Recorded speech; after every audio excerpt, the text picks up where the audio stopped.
हुजूर का ही अपना अमल रहा।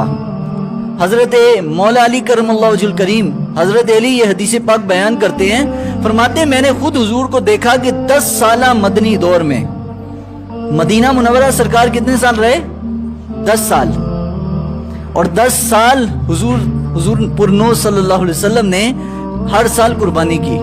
फरमाया कोई साल ऐसा नहीं था जिसमें नबी पाक ने 2 कुर्बानियां ना की हों, 2 कुर्बानियां की। तो फरमाया एक दफा मैंने पूछ लिया हुजूर से, या रसूलुल्लाह सल्लल्लाहु अलैहि वसल्लम, एक कुर्बानी तो आप करते हैं वो आपकी तरफ से, और ये जो दूसरी कुर्बानी है ये जो 2 जानवर आप क्यों करते हैं? हुजूर ने फरमाया कि ए अली, मैं इसलिए 2 जानवरों को ज़िबा करता हूं, एक तो मेरी तरफ से है और एक मेरे आने वाली वो गरीब उम्मती कि जो दुनिया में कुर्बानी नहीं कर सकेंगे, मैंने उनकी तरफ से पहले कुर्बानी कर दी है।